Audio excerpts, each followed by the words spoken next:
નમસ્કાર મિત્રો, હું રાજેશ ભાસ્કર આપ સૌનું યુટ્યુબમાં આપણી આ ચેનલ પર સ્વાગત કરું છું. મિત્રો, આજે આપણે તારીખ 8 જાન્યુઆરી 2026ના કેટલાક મોસ્ટ ઇમ્પોર્ટન્ટ કરંટ અફેર અને અગાઉની પરીક્ષામાં પૂછાયેલા કેટલાક ઇમ્પોર્ટન્ટ પ્રશ્નો વિશે ડિટેલમાં ચર્ચા કરીશું, જે આપને આવનારી પરીક્ષા માટે ખૂબ જ ઉપયોગી સાબિત થશે. તો મિત્રો, આપ આ ચર્ચા સાથે જોડાઈ રહેજો અને વિડીયોને પહેલેથી લઈને છેલ્લે સુધી પૂરેપૂરો જોવાનો આગ્રહ રાખજો. તો ચલો મિત્રો, શરૂ કરીએ. શરૂઆત કરતા પહેલા જણાવી દઉં કે જો તમારે આપણી આ યુટ્યુબ ચેનલને સબસ્ક્રાઇબ કરવાનું બાકી હોય તો ચેનલને સબસ્ક્રાઇબ કરજો, નોટિફિકેશન બેલ આઇકોનને પ્રેસ કરીને. અને જો તમને વિડીયો પસંદ આવે તો વિડીયોને લાઈક કરજો, પરંતુ તમારા મિત્રો જોડે વિડીયોની લિંકને શેર કરવાનું ભૂલશો નહીં. ચલો તો શરૂઆત કરીએ. સૌપ્રથમ જોઈશું અગાઉની પરીક્ષામાં પૂછાયેલા ભૂગોળના પ્રશ્નો, જેના જવાબો તમારે મને કમેન્ટ બોક્સમાં લખીને જણાવવાના છે. વિડીયોના લાસ્ટમાં જ્યારે હું તમને આ દરેક પ્રશ્નના જવાબ જણાવું ત્યારે તમારે ચેક કરવાનું છે કે તમે આપેલા પ્રશ્નો જવાબમાંથી કેટલા પ્રશ્નો જવાબ સાચા છે, અને જેટલા પણ પ્રશ્નો જવાબ સાચા હોય એનો આંકડો તમારે કમેન્ટમાં લખવાનો કે 10માંથી આટલા સાચા છે. ડેઇલી જીકે ટેસ્ટમાં આપણે રોજ 10 પ્રશ્નો પૂછીએ છીએ, એમાંથી 5 પ્રશ્નો ભૂગોળના હોય છે. બાકીના જે 5 પ્રશ્નો છે એ ગુજરાતના ઇતિહાસના પ્રશ્નો છે. તો તમે તમારા આન્સર આપો નીચે કમેન્ટ બોક્સમાં, અને હું આજના કરંટ અફેરનો પ્રથમ પ્રશ્ન છે એની શરૂઆત કરું છું. 5મું ASI astronomical society of India symposium ક્યાં યોજાશે? તો જવાબ આવશે ફિઝિકલ રિસર્ચ લેબોરેટરી, જે આપણા અમદાવાદમાં આવેલી છે. તો અમદાવાદની ફિઝિકલ રિસર્ચ લેબોરેટરી ખાતે 7થી લઈને 9 જાન્યુઆરી દરમિયાન, એટલે ગઈકાલે એની શરૂઆત થઈ ગઈ છે અને આજે પણ ચાલશે ને આવતીકાલ સુધી ચાલવાનું છે. 3 દિવસ છે ટોટલ. તો 2026 દરમિયાન 5મા નંબરનું ASI સિમ્પોઝિયમ છે એનું આયોજન કરવામાં આવ્યું છે, જેનો હેતુ ખગોળશાસ્ત્ર અને અવકાશ વિજ્ઞાનમાં વપરાતા જે અત્યાધુનિક સાધનો છે, લેટેસ્ટ ઇન્સ્ટ્રુમેન્ટ્સ અને ઓપ્ટિક્સ, એના પર ચર્ચા કરવાની છે. સહભાગી કોણ છે? તો ઈસરોના પૂર્વ અધ્યક્ષ AS કિરણ કુમાર અને એટલે કે દેશભરના 150 જેટલા વિજ્ઞાનીઓ. ચર્ચાના વિષયો શું શું છે? તો ચંદ્રયાન 4, તમને બધાને ખબર છે ને, ચંદ્રયાન 4 2028માં આપણે લોન્ચ કરવાનું છે. શુક્ર મિશન અને લીગો એટલે કે લેસર ઇન્ફેરોમીટર ગ્રેવિટેશનલ વેવ ઓબ્ઝર્વેટરી ભારતની છે. તો ભારતના આગામી મહત્વકાંક્ષી પ્રોજેક્ટ્સ, આ બધા વિશે ચર્ચા વિશે થશે. જાહેર પ્રવચનની વાત કરીએ તો ભારતના ચંદ્ર સંશોધન કાર્યક્રમ, એના પર વિશેષ લેક્ચર યોજાશે. ફિઝિકલ રિસર્ચ લેબોરેટરીની વાત કરીએ PRL, તો PRLની સ્થાપના 1947માં ડૉક્ટર વિક્રમ સારાભાઈએ કરી હતી. એના ડિરેક્ટરનું નામ તમારે કહેવાનું છે. મંગળ ઉપર 3 ક્રેટરની શોધ કરી હતી PRL, બરાબર છે. લાલ, મુરશાન અને હિલ્સા, આ 3 નામ યાદ રાખજો. અને એસ્ટ્રોનોમિકલ સોસાયટી ઓફ ઇન્ડિયાની વાત કરીએ તો 1972માં એની સ્થાપના પણ થઈ હતી. આગળ વધીએ આપણે. જસ્ટિસ મિશન 2025 યુદ્ધાભ્યાસ કયા વિસ્તારમાં કેન્દ્રિત હતો? તો જવાબ આવશે તાઇવાનની આસપાસ. કઈ જગ્યાએ? તાઇવાનની આસપાસ. તો તાજેતરમાં ચીનના જે સૈન્ય છે ચાઇનાસ પીપલ્સ લિબરલ આર્મી, એના દ્વારા તાઇવાનની આસપાસ હાથ ધરવામાં આવેલા જસ્ટિસ મિશન 2025 યુદ્ધાભ્યાસ છે એ વૈશ્વિક રાજનીતિ અને સુરક્ષાની દ્રષ્ટિએ અત્યંત ગંભીર ઘટના છે. ડિસેમ્બર 2025ના અંતમાં થયેલી આ સૈન્ય ગતિવિધિઓ અને એશિયા પેસિફિક ક્ષેત્રમાં તણાવ વધાર્યો છે. સમયગાળો 29થી લઈને 30 ડિસેમ્બર 2025. મુખ્ય હેતુ, આ કવાયતનો મુખ્ય ઉદ્દેશ્ય છે કે તાઇવાનની આસપાસ દરિયાઈ ઘેરાબંધી, મુખ્ય બંદરો છે એના પર નિયંત્રણ, વિદેશી શક્તિઓના હસ્તક્ષેપ કરતા રોકવાનો છે. કુલ 130 ચાઇનીઝ વિમાનોએ ઉડાન ભરી હતી. કેટલા? 130, જેમાંથી 90 વિમાનોએ તાઇવાન સ્ટ્રેટની મધ્યરેખા ઓળંગી હતી. ચીને તાઇવાનના ઉત્તર અને દક્ષિણ ભાગમાં રોકેટ છોડ્યા હતા, જેમાંથી કેટલાક રોકેટ તાઇવાનના દરિયાકાંઠાથી માત્ર 24 નોટિકલ માઇલ દૂર પડ્યા હતા. પ્રથમ વખત ચીને ટાઇપ 075 શ્રેણીના વિશાળ એમ્ફીબિયસ હુમલાખોર જહાજ હુબેઈનો ઉપયોગ કર્યો હતો. રાજકીય સંદેશ. ચીને આ કવાયતને તાઇવાનની સ્વતંત્રતાના સમર્થકો અને અમેરિકા જેવા બાહ્ય હસ્તક્ષેપ કરનારા દેશો માટે એક કડક ચેતવણી ગણાવી હતી. ઓકે, તાઇવાન તાઇપેઈની કેપિટલ છે. કરન્સી ન્યૂ તાઇવાન ડોલર છે. તમારે એના પ્રેસિડેન્ટનું નામ કહેવાનું છે જો તમને ખ્યાલ હોય તો. તમને ખબર છે તાઇવાનની એક બેંક છે સીટીબીસી બેંક, સીટીબીસી. તો આ બેંક છે એણે ગિફ્ટ સિટીમાં પોતાનું એક કહી શકે ઓફિસ ખોલી છે, ગાંધીનગર ગિફ્ટ સિટીમાં. હિમાચલ પ્રદેશમાં આઝાદીના 80 વર્ષ પછી તુમ્મન ગામમાં બસ પહોંચી, એ પણ સરકારી બસ. 1947માં ભારત આઝાદ થયું ત્યારથી લઈને અત્યાર સુધી આ ગામમાં ક્યારેય જાહેર પરિવહનની બસ પહોંચી નથી, સરકારી બસ પહોંચી નથી, પ્રાઇવેટ બસો તો આવતી હતી. જ્યારે હિમાલય રોડ ટ્રાન્સપોર્ટ કોર્પોરેશનની પ્રથમ બસ ગામમાં પ્રવેશી ત્યારે ગ્રામજનોએ તેને ફૂલહાર પહેરાવી અને મીઠાઈ વેચીને દિવાળી જેવો માહોલ બનાવ્યો. આ ગામ હિમાચલ પ્રદેશના મંડી જિલ્લાના કરશોગ સબ ડિવિઝનમાં આવેલું છે.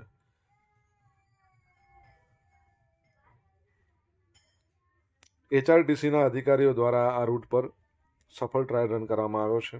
તુમ્મન ગામ આની બસ સ્ટેન્ડથી આશરે 15 કિલોમીટર દૂર આવેલું છે.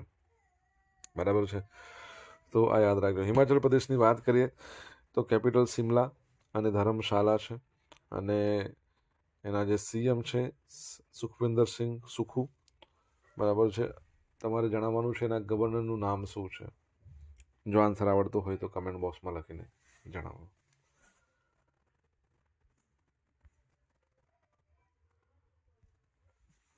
મિત્રો, વિડીયો પસંદ આવ્યો હોય, ભણવાની મજા આવી હોય તો વિડીયોને લાઇક કરો, તમારા મિત્રો જોડે વિડીયોની લિંકને શેર કરો. આપણી બંને YouTube channel Rajesh Bhaskar 2 subscribe કરવાનું બાકી હોય તો સબસ્ક્રાઇબ કરો, નોટિફિકેશન બેલ આઇકોનને પ્રેસ કરીને.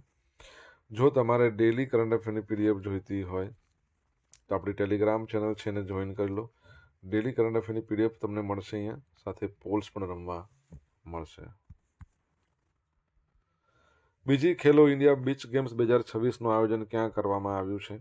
તો જવાબ આવશે ઘોઘલા બીચ, દીવ ખાતે. ખેલ કે સિતારે દીવ કે કિનારે 5થી લઈને 10 જાન્યુઆરી. તો દીવના પ્રખ્યાત ઘોઘલા બીચ પર બીજા નંબરની ખેલો ઇન્ડિયા બીચ ગેમ શરૂ થઈ. આ ટુર્નામેન્ટનું આયોજન કેન્દ્ર શાસિત પ્રદેશ દાદરા અને નગર હવેલી અને દમણ અને દીવ દ્વારા કરવામાં આવ્યું હતું. સમયગાળો 5થી 10 જાન્યુઆરી. સ્થળ છે ઘોઘલા બીચ, દીવ. સહભાગીઓ ભારતભરમાંથી 2100થી વધુ એથ્લેટ્સ અને આ સ્પર્ધામાં ભાગ લેશે. નિયંત્રણ. આ રમતો સ્પોર્ટ્સ ઓથોરિટી ઓફ ઇન્ડિયા અને રાષ્ટ્રીય રમતગમત જે મહાસંઘોની ટેકનિકલ દેખરેખ હેઠળ રમાશે. ઓકે, રમતગમતના પ્રકારો જોઈએ તો રમતોત્સવમાં ટોટલ 8 વિવિધ પ્રકારની રમતોનો સમાવેશ કરવામાં આવે છે. મેડલ ઇવેન્ટ્સ 6 રમતો: beach soccer, beach volleyball, beach sepak takraw, beach kabaddi, પછી પેનચક સિલાટ અને ઓપન વોટર સ્વિમિંગ. આટલી ગેમો છે. ઓકે, તો આ યાદ રાખજો. અને તમારા માટે એક પ્રશ્ન છે, તમને ખ્યાલ હોય તો છેલ્લે આપણે એવું ભણ્યા હતા, ખેલો ઇન્ડિયા ટ્રાઇબલ ગેમ્સ જેનું પ્રથમ સંસ્કરણ આ વર્ષે શરૂ કરશે, યોજાશે, કઈ જગ્યાએ તમારે કહેવાનું છે. એનો માસ્કોટ તમને ખબર હોય તો કહો. અહીંયા ખેલો ઇન્ડિયા બીચ ગેમ્સ છે, એનો માસ્કોટ છે ને ગઈ વખતે જે પહેલા સંસ્કરણમાં હતો એ જ છે, પર્લ, જે એક ડોલ્ફિન છે. નોન મેડલ ઇવેન્ટ્સમાં 2 રમતો છે, મલ્લખંભ અને ટગ ઓફ વોર, રસ્સાખેંચ. હવે આનો ઉદ્દેશ શું છે? તો કેન્દ્રીય રમતગમત મંત્રી ડોક્ટર મનસુખ માંડવિયાએ જણાવ્યું કે આ આયોજન વડાપ્રધાન નરેન્દ્ર મોદીની રમતગમત પ્રત્યેના દ્રષ્ટિકોણને અનુરૂપ છે, જેથી યુવાનોમાં સ્વાસ્થ્ય અને રમતગમત છે એની સંસ્કૃતિનો વિકાસ થાય. ઓકે, તો આ બાબત યાદ રાખજો. આગળ વધીએ આપણે નેક્સ્ટ પ્રશ્ન તરફ. તાજેતરમાં નરેન્દ્ર મોદીએ મન કી બાતના 129મો એપિસોડ ક્યારે પ્રસારિત કર્યો હતો? નોટ પ્રકાશિત. તો 28મી ડિસેમ્બર. તો પ્રધાનમંત્રી નરેન્દ્ર મોદીએ 28 ડિસેમ્બરના રોજ મન કી બાતના 129મા એપિસોડ દ્વારા રાષ્ટ્રને સંબોધિત કર્યું. 2025નો અંતિમ એપિસોડ હતો. વર્ષ દરમિયાન ભારતની સિદ્ધિઓ અને ભવિષ્યના સંકલ્પો વિશે વિગતવાર ચર્ચા થઈ, વાતો થઈ. હવે મુખ્ય હાઇલાઇટ જોઈએ તો રાષ્ટ્રીય સુરક્ષા ઓપરેશન સિંદૂર. PM મોદીએ ઓપરેશન સિંધુનો ઉલ્લેખ કરતા જણાવ્યું હતું કે આ ઓપરેશન ભારતની અતૂટ સુરક્ષા વ્યવસ્થાનું પ્રતીક બન્યું છે. એમણે ભારપૂર્વક કહ્યું હતું કે આજનું ભારત પોતાની સુરક્ષા સાથે કોઈ બાંધછોડ કરતું નથી. રમતગમતની સુવર્ણ સફળતા. પુરુષ ક્રિકેટ ટીમે આઈસીસી ચેમ્પિયન્સ ટ્રોફી જીતી. મહિલા ક્રિકેટ ટીમે પ્રથમ વખત ઓડીઆઈ વર્લ્ડ કપ જીત્યો અને ભારતની દીકરીઓએ women's blind T20 world cup જીત્યો. તો 3 કપ જીત્યા છે મોટા મોટા. વિજ્ઞાન અને અવકાશની આપણે વાત કરીએ. Shubhanshu Shukla international space station પર પહોંચનાર પ્રથમ ભારતીય બન્યા. જો આ ટોપિક છે એમાંથી એક નહીં, 2 થી 3 આમ તો વધારે પ્રશ્નો આવ્યા એવા ટોપિક છે અને એવા અગત્યના પણ છે. તો ભારતની અવકાશ યાત્રામાં મોટું સીમાચિહ્ન કહેવાય. શુભાંશુ શુક્લા ISS પર ગયા. પર્યાવરણ અને વન્યજીવની વાત કરીએ. ભારતમાં ચિત્તાઓની સંખ્યા 30ને વટાવી ગઈ છે. વન્યજીવ સંરક્ષણની એક સફળતા કહી શકાય. સાંસ્કૃતિક વિરાસતની વાત કરીએ તો વર્ષની શરૂઆતમાં પ્રયાગરાજમાં મહાકુંભ યોજાયો હતો. વર્ષના અંતે અયોધ્યા રામ મંદિરમાં આયોજિત ધ્વજારોહણ સમારોહ યોજાયો હતો. સ્વદેશી અને આર્થિક સશક્તિકરણની વાત કરીએ તો આંધ્રપ્રદેશના નરસપુરમ લેસ અને GI ટેગ મળવાથી 1 લાખ જેટલી મહિલાઓને રોજગારી મળી છે. પીએમએ લોકોને સ્વદેશી ઉત્પાદન અપનાવવાની અપીલ કરી હતી. સ્વાસ્થ્ય સલાહ. પીએમએ એન્ટીબાયોટિક્સના આડેધડ ઉપયોગ સામે ચેતવણી આપી હતી અને જણાવ્યું હતું કે દવાઓ હંમેશા ડૉક્ટરની સલાહ મુજબ જ લેવી જોઈએ. પીએમ મોદીએ ઓડિશાના સ્વાતંત્ર્ય સેનાની પાર્વતી ગિરી એમને યાદ કર્યા, જેમની જન્મ શતાબ્દી જાન્યુઆરી 26માં ઉજવવામાં આવશે. તેમણે 16 વર્ષની વયે ભારત છોડો આંદોલન છે એમાં ભાગ લીધો હતો. બરાબર છે. તમને ખબર છે આ ખેલો ઇન્ડિયા નહીં, સોરી, મન કી બાત છે એનો એપિસોડ દર મહિને ક્યારે પ્રકાશિત થાય છે? કમેન્ટમાં લખો.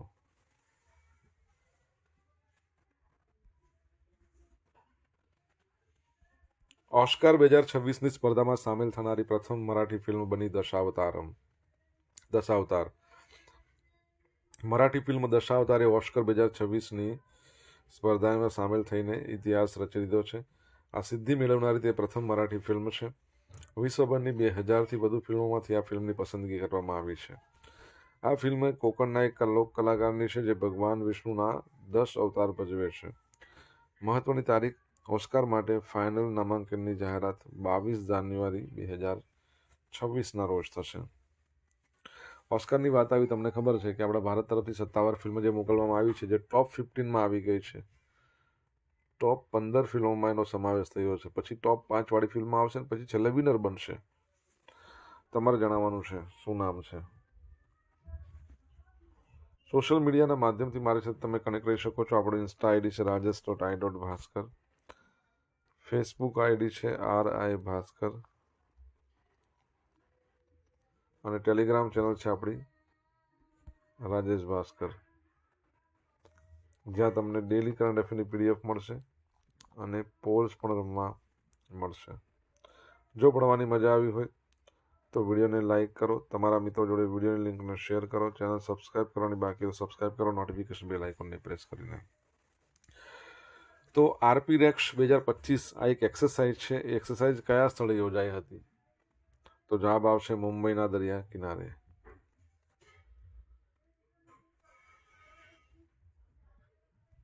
ભારતીય તટરક્ષક દળ ઇન્ડિયન કોસ્ટ ગાર્ડ દ્વારા તાજેતરમાં મુંબઈના દરિયાકાંઠે પ્રાદેશિક પ્રદૂષણ પ્રતિભાવ કવાયત RPREX 2025 regional level pollution response exercise. Regional level pollution response exercise આનું ફૂલ ફોર્મ છે, જેનો ઉદ્દેશ દરિયામાં તેલનો ફેલાવો જેવી આપત્તિઓ સામે ભારતની સજ્જતા અને વિવિધ એજન્સીઓ વચ્ચેના સંકલન છે એની ચકાસણી કરવી. ઘટનાનું નિરૂપણ. કવાયતની અંદર એક માછીમારી હોડી પછી મોટર ટેન્કર વચ્ચેની અથડામણથી તેલ જે રીતે ફેલાય છે એવી કાલ્પનિક સ્થિતિ ઊભી કરવામાં આવી અને તેની સામે લડવાની પ્રેક્ટિસ કરવામાં આવી. મુખ્ય સાધનો. આ ડ્રીલની અંદર ખાસ પોલ્યુશન કંટ્રોલ વેસલ્સ, પછી ઓઇલ સ્ક્રીમર્સ, ડિસ્પરમેન્ટ સિસ્ટમ્સ, આવી બધી લેટેસ્ટ ટેકનોલોજીના સાધનોનો ઉપયોગ કરવામાં આવ્યો હતો. સહભાગીદારી કોની છે? તો મુંબઈ છે, મુંબઈ પોર્ટ ઓથોરિટી છે, ONGC છે, વન વિભાગ છે, કોસ્ટલ પોલીસ. તો આવી બધી સંસ્થાઓ છે એ ભાગ લઈ રહી છે એટલે એ લોકોએ સહયોગ આપ્યો. હવે ભારતનો 7500 કિલોમીટરનો લાંબો દરિયા કિનારો. સૌથી લાંબો દરિયા કિનારો કોઈ પૂછે ભારતમાં રાજ્ય અથવા યુટી તો અંદમાન નિકોબાર આવશે. રાજ્ય પૂછે તો ભારત. તો આ દરિયાઈ જીવસૃષ્ટિ જેમ કે મેંગ્રોવ્સ, તેમની નુકસાનથી બચાવવા માટે આ કવાયતો યોજવી અનિવાર્ય છે. બરાબર છે. મને કહો, ઇન્ડિયન કોસ્ટ ગાર્ડના ડિરેક્ટર જનરલ કોણ છે હાલમાં? કમેન્ટમાં લખો.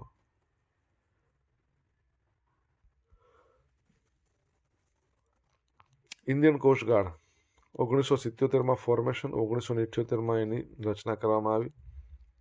આનું હેડક્વાર્ટર નવી દિલ્હીમાં છે અને બલસ્ય મૂલમાં વયમ રક્ષામાં એનો મુદ્રાલેખ છે. એન્ટી ટેરર કોન્ફરન્સ 2025-26 જેનું આયોજન એનઆઈએ દ્વારા કરવામાં આવ્યું હતું. એનઆઈએના ડિરેક્ટર જનરલ બદલાઈ ગયા. રિસન્ટલી કોણ આવ્યા છે મને કહો.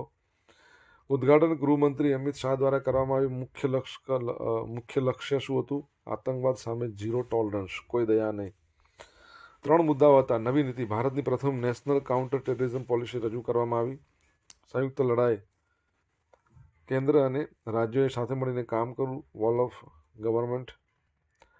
ટેકનોલોજી, આતંકવાદી ફાઇનાન્સિંગ અને જે સાયબર જોખમો છે એને રોકવા માટે આધુનિક ટેકનોલોજીનો ઉપયોગ. ઓકે, તો આ બાબતો યાદ રાખજો. હવે જોઈશું અગાઉની પરીક્ષામાં પૂછાયેલા ભૂગોળના પ્રશ્નો. પહેલો પ્રશ્ન, central food technology research institute ક્યાં આવેલું છે? તો મૈસૂર.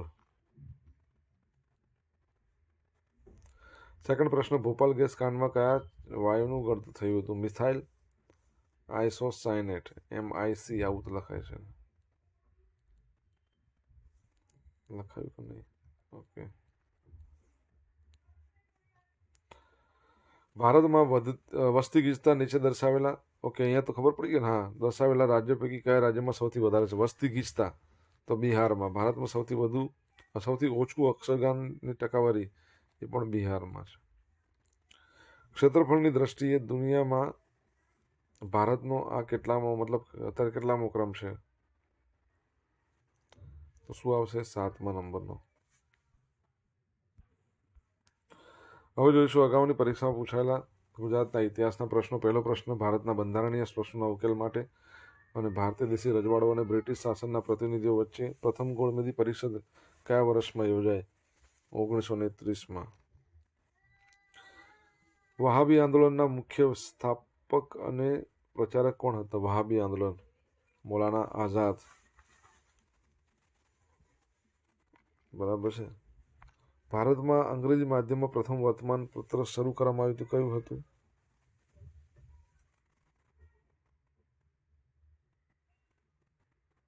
બેંગોલ કેસેટ.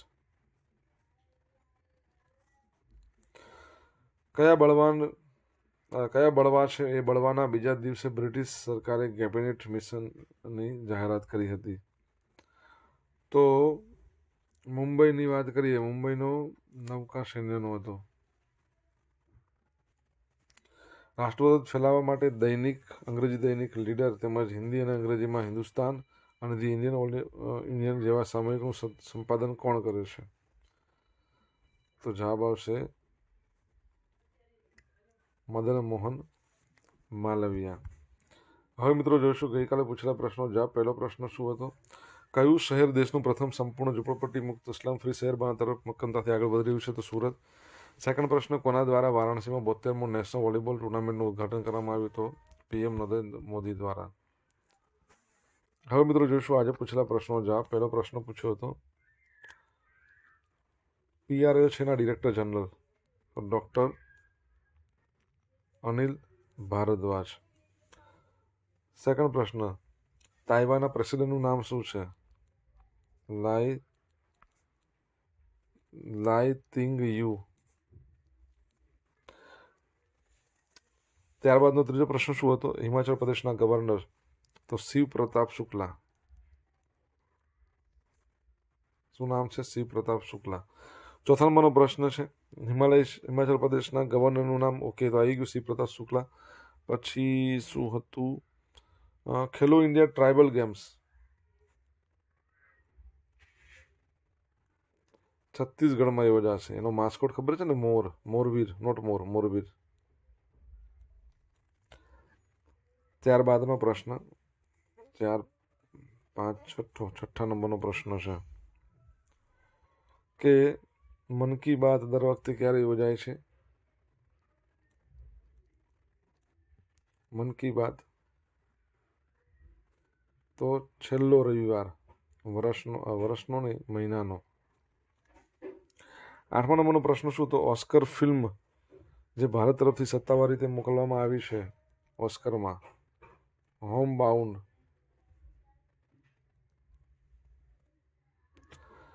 ઇન્ડિયન કોસ્ટગાર્ડના ડિરેક્ટર જનરલ પરમેશ શિવમણી અને નેશનલ ઇન્વેસ્ટિગેશન એજન્સીના નવા ડિરેક્ટર જનરલ આવે, એમનું નામ શું છે? રાકેશ અગ્રવાલ.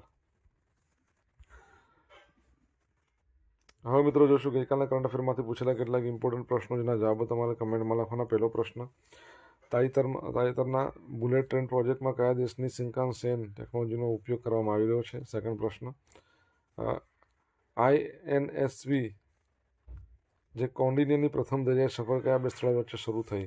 જો તમને જવાબ આવડે તો કમેન્ટ બોક્સમાં લખજો. આ હતા આજના દિવસના કેટલાક મોસ્ટ ઇમ્પોર્ટન્ટ કરંટ અફેર. સાથે આપણે જોયું અગાઉની પરીક્ષામાં પૂછેલા ઇમ્પોર્ટન્ટ પ્રશ્નોના જવાબોની સાથે. આશા રાખું બધાને ભણવાની મજા આવી. વિડીયોને લાઈક કરો, તમારા મિત્રો જોડે વિડીયો લિંકને શેર કરજો. આપણી બંને યુટ્યુબ ચેનલ રાજેશ ભાસ્કરને સબસ્ક્રાઈબ કરવાનું ના ભૂલતા. નોટિફિકેશન બેલ આઇકોનને પ્રેસ કરીને. તો મિત્રો thank you so much for watching this video. Have a nice day. જય હિન્દ, જય ભારત.